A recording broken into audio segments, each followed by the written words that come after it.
સરેરાશ 12 થી 14 ઇંચ વરસાદમાં ડૂબી ગયું પોણું સુરત, જેમાં ચોક બજાર, ભાગળ, સૈયદપુરા, ગોમતીપુરામાં ઘૂસ્યા વરસાદી પાણી। ભારે વરસાદને પગલે ડુમસ, ઉચ્છાપુર, મંગલધલામાં પણ જળબંબાકાર જેવી સ્થિતિ સર્જાઈ। ટ્રેક્ટર અને બોટની મદદથી લોકોનું રેસ્ક્યુ કરવાની ફરજ પડી।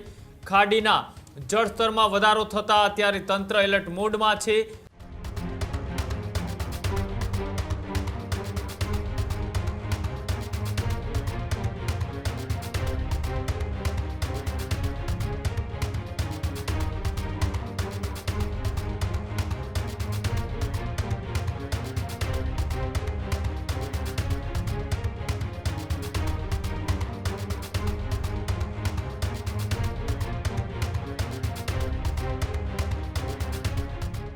આગળ વાત કરીએ દક્ષિણ ગુજરાતની, તો જ્યાંથી ગુજરાતની અંદર ચોમાસાનો પ્રવેશ થાય છે। દક્ષિણ ગુજરાત સહિત સુરતમાં મેઘરાજાનું રીતસરનું જળ તાંડવ, સાથે જ મેઘ પ્રકોપ સામે ડાયમંડ સિટી આખું પાણીમાં થયું ગરકાવ।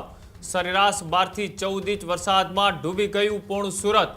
ફરી એકવાર સુરત પર આવી ખાડી પૂરની સૌથી મોટી આફત, જેમાં ચોક બજાર, ભાગળ, સૈયદપુરા, ગોમતીપુરામાં ઘૂસ્યા વરસાદી પાણી। તો મૈધરપુરા, નાનપુરા, સાબલતપુરા, બેગમપુરામાં રસ્તાઓ બન્યા બેટ। અડાજણ, રાંદેર અને પાલ વિસ્તારના મુખ્ય માર્ગો પણ પાણીમાં ગરકાવ થયા। તો જહાંગીરપુર, ઉધનાના સબવે વાળા રસ્તાઓ બંધ કરવાની પણ નોબત આવી। ભેસ્તાન, લિંબાયત, ડિંડોલી અને ગોદાદરાની સોસાયટીઓએ પાણીમાં ડૂબી।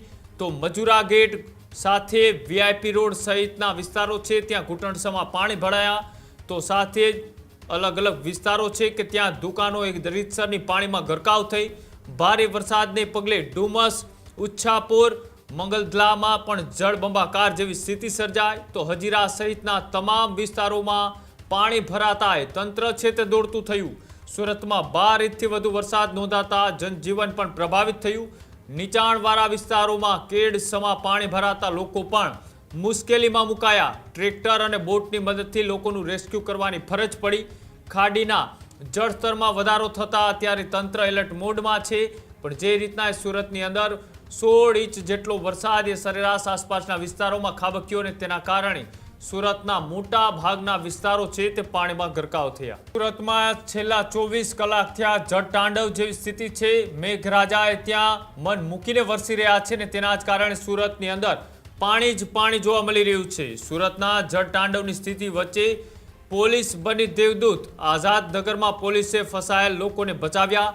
વૃદ્ધને ઉચકીને પોલીસ સલામત સ્થળે લઈ ગઈ। તો ખટોદરા પોલીસે ફરીથી નિભાવી કાબિલે-દાદ કામગીરી।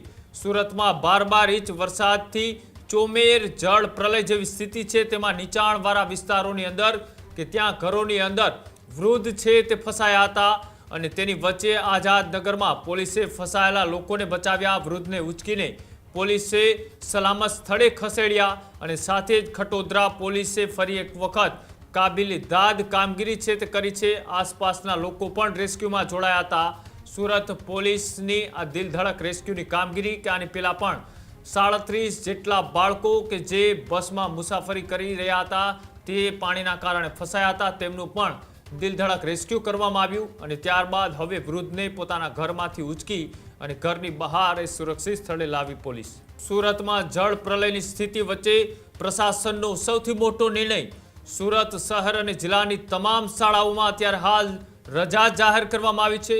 હવામાન વિભાગની બુધવારે પણ અતિ ભારે વરસાદની આગાહી છે અને સુરત અને આસપાસના પંથકમાં ફરી એક વખત અતિ ભારે વરસાદ પડવાની સંભાવના છે અને તેના જ પગલે વિદ્યાર્થીઓની સલામતીને ધ્યાનમાં રાખી પ્રશાસને રજાઓ છે તે જાહેર કરી છે। તમામ સ્કૂલોની અંદર આવતીકાલે એ રજા છે તે જાહેર કરી દેવામાં આવી છે। જે રીતના આવી રીતે વરસાદ એ સુરતમાં વરસી રહ્યો છે અને આવતીકાલે પણ હવામાન વિભાગે અતિ ભારે વરસાદ પડવાની આગાહી કરી છે। અતિ ભારે વરસાદના કારણે વિદ્યાર્થીઓની સલામતીને ધ્યાનમાં રાખી સુરત પ્રશાસને વિદ્યાર્થીઓની સલામતીને ધ્યાનમાં રાખી તમામ શાળાઓમાં રજા છે તે જાહેર કરવામાં આવી।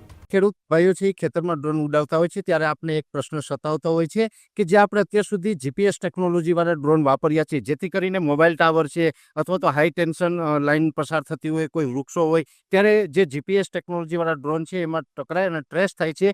પણ એગ્રીવન લાવ્યું છે જીએનએસએસ ટેકનોલોજી ડ્રોન, જેથી કરીને એ ડ્રોન છે એ કોઈ જગ્યાએ ટકરાય નહીં, પોતાની રીતે જ ડિસિઝન લે છે અને મૂવ થઈ જાય છે. જેથી કરીને જીએનએસએસ ટેકનોલોજી ડ્રોન છે એ વાપરવાનો આગ્રહ રાખો.